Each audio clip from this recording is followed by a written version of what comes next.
Donc, on va commencer. Bienvenue ici, à la ferme Pamphili, propriété de M. Gérald Jalbert, qu'on va laisser parler en premier pour nous expliquer sa situation à lui. On rappelle qu'il y a une vingtaine de reproducteurs des environs qui ont été affectés et non compensés à juste titre.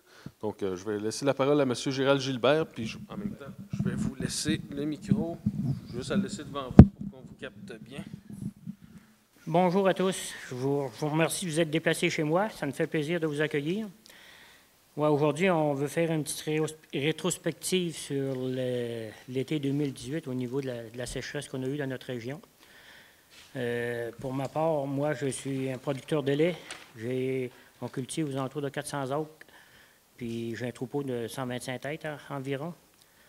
Puis pour l'année 2018, mais on a eu une sécheresse comme la plupart des gens de la région ici. Pour ma part, je considère que j'ai eu une perte dans l'autour de 40 Au niveau des budgets, ce que ça m'a coûté, c'est qu'on a acheté du foin, puis avec le transport, puis tout, on a eu une facture de 28 500 $ que j'ai été obligé de débourser. Puis on a eu une compensation pour 3 300 $ pour l'année 2018. Moi, au niveau de cette année, je compare ça un peu en 1983. La première année que j'avais acheté la ferme ici, on avait eu une sécheresse pour ma part, qui ressemblait beaucoup à la situation qu'on a vécue en 2018. Mais dans ce temps-là, on avait un troupeau beaucoup plus petit. On avait le tiers de terre qu'on a là, le tiers du quota. Puis on a eu un chèque de 10 000 $. Ça fait que dans ce temps-là, moi, ça m'avait compensé pour acheter le foin qui m'avait manqué. J'avais été chercher 2 vannes de foin matane, puis la compensation qu'on avait eue, c'était juste pour le temps. Puis c'est en 2018, mais avec les coûts de production qu'on a eus à comparer en 1983, je pense que les coûts de production, ils ont doublé pour pas dire triplé.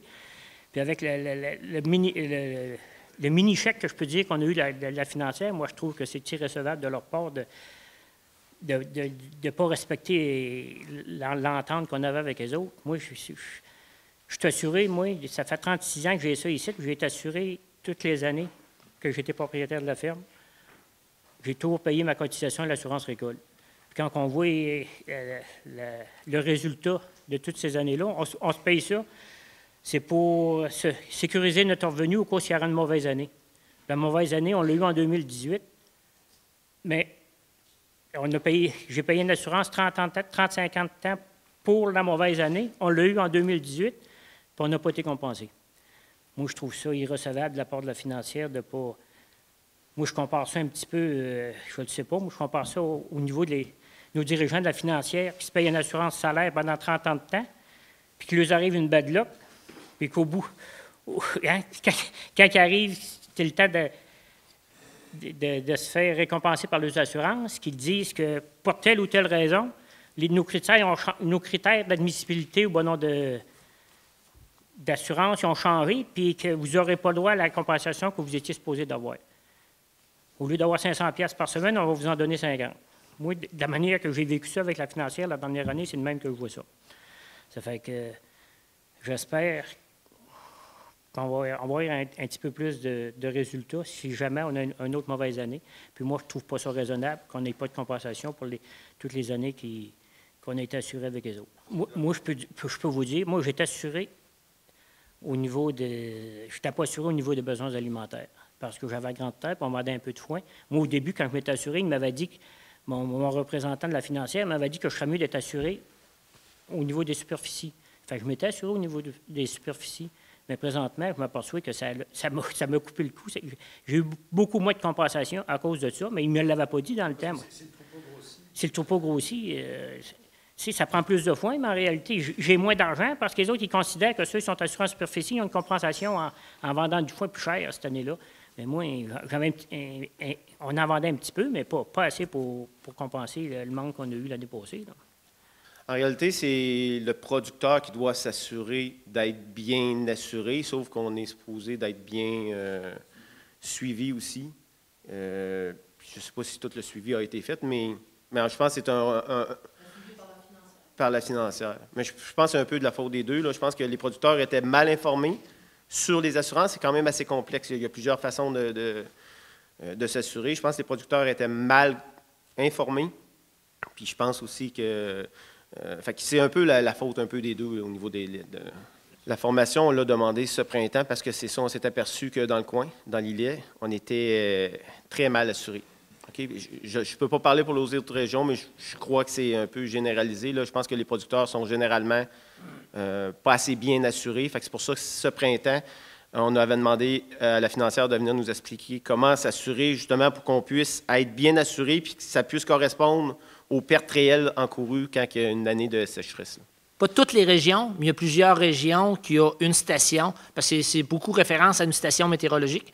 Puis il y a un peu dans toutes les régions qu'il y a une, deux stations qui n'ont pas, on va utiliser le terme, qui a mal fonctionné. Moi, Gérald, il a tout dit. Fait que moi, c'est juste un tableau de comparaison. J'avais le choix entre acheter du foin ou vendre les animaux. Et puis moi, c'est sûr que si j'avais eu à acheter du foin, ça m'aurait coûté 45 000 mais j'ai eu seulement 4 500 de compensation. Fait que j'ai opté pour vendre des animaux avec un revenu moindre, puis ça me coûtait environ entre 18 et 20 000. Tu es un producteur de bovins. Oui, je suis un producteur de bovins. Fait que maintenir les vaches, puis par rapport au prix du foin, c'était trop élevé là, dans le bœuf. Fait que j'ai opté pour une diminution du troupeau. Sinon, ça coûtait trop cher. C'est sûr, si on avait été mieux compensé, j'aurais probablement gardé l'option mon troupeau d'origine, mais on a opté pour baisser le cheptel. Juste pour compléter l'information, au niveau de... Nous autres, on est séparés, la station de Saint-Aubert dans l'Îlette Nord et la station de Saint-Marcel dans l'Îlette Sud. Les deux stations, au début, l'année passée, on avait eu une surprise. On croyait sincèrement que c'est une des pires sécheresses, en tout cas, que moi j'avais connues. J'ai cru qu'il y en avait en 1983, mais chez nous, c'était une de mes pires sécheresses. Là. On pensait être compensé correctement, autant dans l'Îlette Nord que dans l'Îlette Sud. On s'est aperçu qu'on n'avait presque pas de compensation. Fait que, à partir de ce moment-là, il y a beaucoup de producteurs qui m'ont appelé au niveau de... Je représente les syndicats de l'îlet. Donc, il y a beaucoup de producteurs qui m'ont appelé, puis on a fait des pressions auprès de la financière agricole, justement pour permettre aux producteurs, pour leur faire comprendre que les producteurs, on était pris avec une sécheresse qu'on n'avait jamais vue, puis on se demandait pourquoi que ça ne compensait pas. On les a rencontrés plusieurs fois. On les a même fait venir ici à Saint-Pamphile, justement, pour demander justement à la financière de nous montrer comment bien nous assurer, parce qu'on s'est aperçu on était mal assuré, puis on n'avait pas d'informations par rapport à ça. On croyait vraiment, quand on a fait toutes ces démarches-là, que autant l'Îlette Nord, autant que l'Îlette Sud, parce qu'on avait des chiffres à l'appui, puis on pensait que ça allait débloquer. On les a rencontrés plusieurs fois. On a fait une réunion à Saint-Jean-Port-Joli. Il y avait plus d'une quarantaine de producteurs de l'Îlette Nord et de l'Îlette Sud qui avaient rencontré la financière au mois de décembre. Puis à partir de ce moment-là, la financière nous avait dit qu'elle ne pensait pas qu'on avait été autant de dommages par rapport à la sécheresse. Fait qu'à partir de ce moment-là, on a monté un dossier. Les producteurs, le collectif de l'Îlette Sud aussi, ont monté quand même un dossier très, très complet que vous allez pouvoir avoir. Avec les démarches qu'on a faites, on a reçu au mois de février ou mars, cet hiver, on a reçu une compensation pour les producteurs de l'Îlette Nord. Par contre, on va dire, c'était pas la manne, mais c'était correct comme compensation. Les producteurs, au moins de l'Îlette Nord, qui étaient bien assurés, ont réussi quand même à s'en sortir. On ne se compare pas aux autres producteurs, mais on a eu quand même un bon montant. Sauf qu'on croyait que l'Îlette Sud allait être compensée aussi. L'Îlette Sud n'a pas été compensée du tout.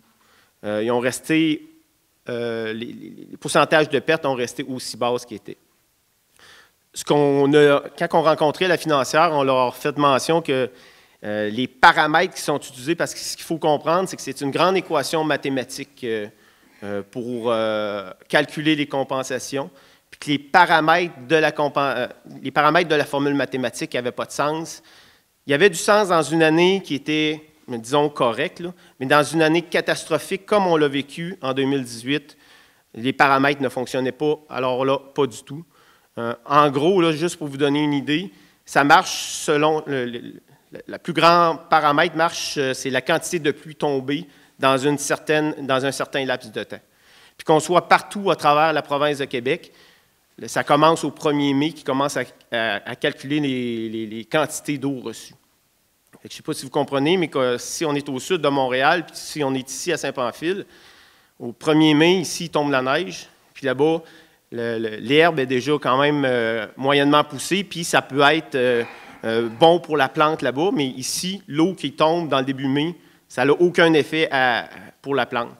Fait que c'est vraiment les paramètres du calcul mathématique de la financière qui ne fonctionnent pas. Il y a d'autres paramètres aussi qui ne fonctionnent pas, c'est-à-dire que comme l'année passée, on avait une année c'était plus orageux. La pluie qu'on a eue, c'est qu'elle a tombé dans des courts laps de temps, puis une pluie très, très forte, puis qui était cernée, qui était vraiment localisée. Fait que si la pluie tombait vis-à-vis d'une station météo, on pouvait être 100 mètres plus haut, puis il n'y avait aucune grain de pluie. Fait que c'est ce qui est arrivé probablement dans ce coin-ci. Ça et le fait aussi qu'ils calculent du 1er mai les précipitations reçues a fait qu'il y avait une certaine quantité de pluie qui avait tombé entre le 1er mai et la date de fin, puis c'était correct pour eux autres pour qu'on ait du foin en quantité. L'année passée, ça avait été sec, mais sauf qu'on avait eu une première coupe correcte. Cette année, on n'a pas eu de première coupe, on n'a pas eu de deuxième coupe. C'est ça la problématique. Sur certains secteurs, dans l'Îlette Nord, on a réussi à avoir une troisième coupe qui était correcte. C'est ce qui a sauvé la vie. C'est ce qui a sauvé vraiment, en grosse partie, l'Îlette Nord. Là.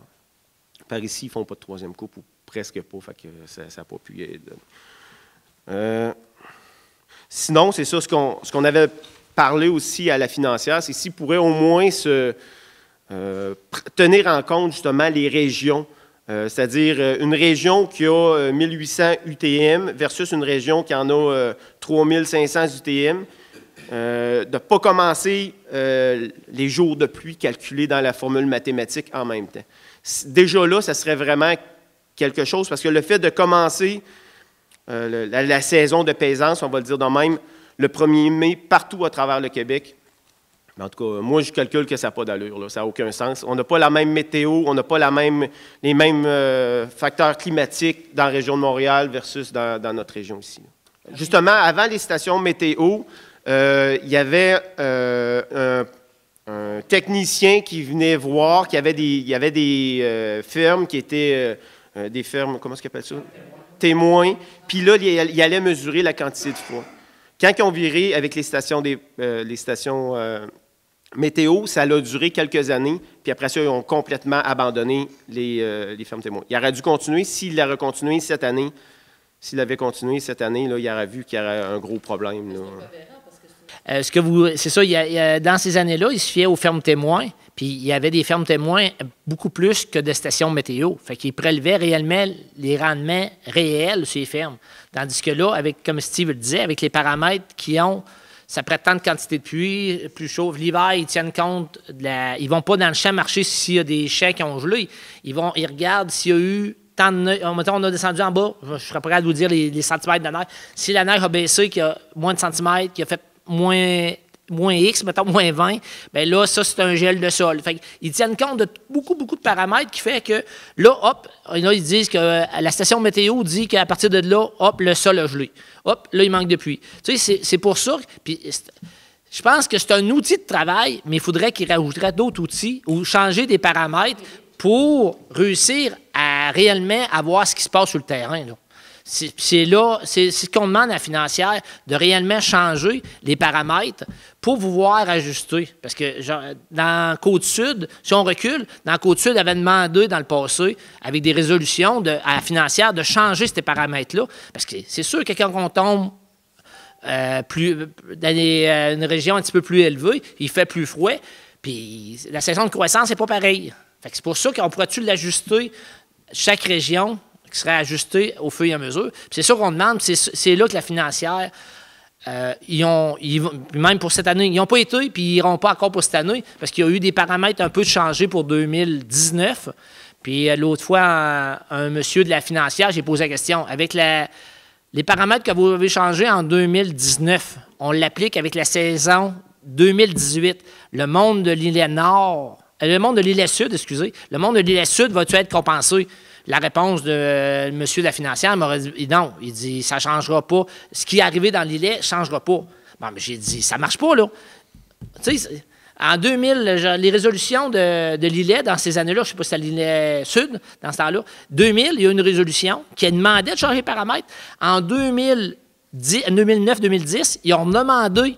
Fait qu'on le voit qu'à peu près tous les 10 ans, on a quelque chose qui cloche à différents intervalles, à différents degrés, qui fait qu'il faut changer ça, puis c'est pas encore fait. Fait que c'est pour ça qu'on sort un peu plus cette année, puis qu'on va, on demande, les producteurs vont aller au protecteur du citoyen pour dénoncer ce fait-là. Là. Quand la financière agricole a décidé de s'en aller plus au niveau des stations météo, le nombre de stations météo a diminué aussi. Puis, tu sais, quand on est dans des régions de montagne, bien, ça prend un orage qui passe entre deux coulées de montagne, puis ça fait de l'eau là, mais ça ne fait pas de l'eau sur l'autre montagne. On a fait aussi plusieurs, au niveau de l'îlet, c'était la Fédération de l'UPA de la Côte-Sud, avait fait aussi des demandes là, pour justement pour qu'ils rajoutent des stations, parce qu'on voyait bien que les stations ne répondaient plus non plus à la demande, là. Aux besoins des producteurs. Là. On avait fait la demande, mais ça a toujours été refusé. Là.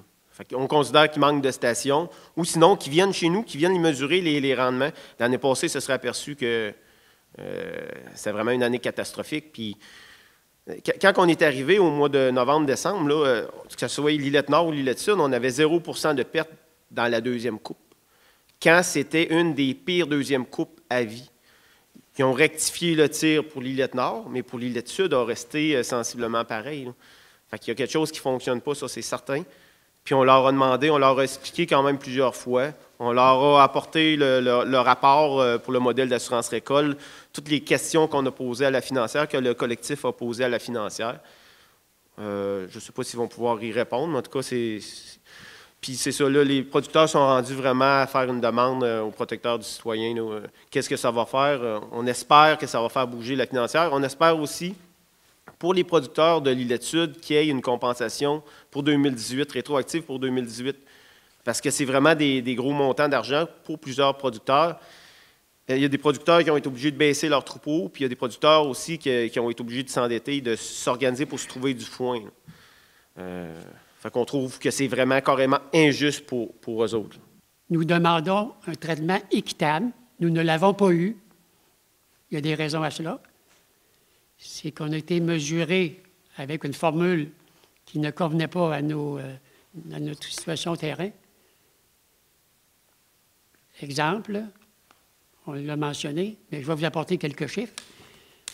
On a commencé à comptabiliser l'appui à partir du 1er mai. Et normalement, c'est 15 jours plus tard que ça commence le début de la végétation. L'an passé, c'était particulier, c'était à 3 semaines. Il a tombé 38 mm depuis que la financière a comptabilisé dans sa formule, et c'est ça qui nous a pénalisés. On a obtenu un 19 % de pertes brutes, pourcentage de pertes brutes. Puis si on enlève ces 38 mm-là... Les 38 mm qui ont tombé entre le 1er mai et le 1er mai, ça nous donne presque le double. Ça nous satisfait. Ça se rapproche du 40 %. Puis en plus, on a été vérifié avec des données auprès de Agrométéo. Puis réellement, Agrométéo nous disait qu'entre le 7 de mai et le 21 mai, il y avait eu 10 nuits sous zéro du gel. Fait que la financière ne peut pas refuter ça. Et c'est pas parce qu'elle dit que ce ne sera pas rétroactif. Quand tu es coupable, tu es coupable. Derrière la formule, il y a des gens qui étaient responsables. Ce n'est pas nous autres qui l'avons formulé. On les avait même avertis.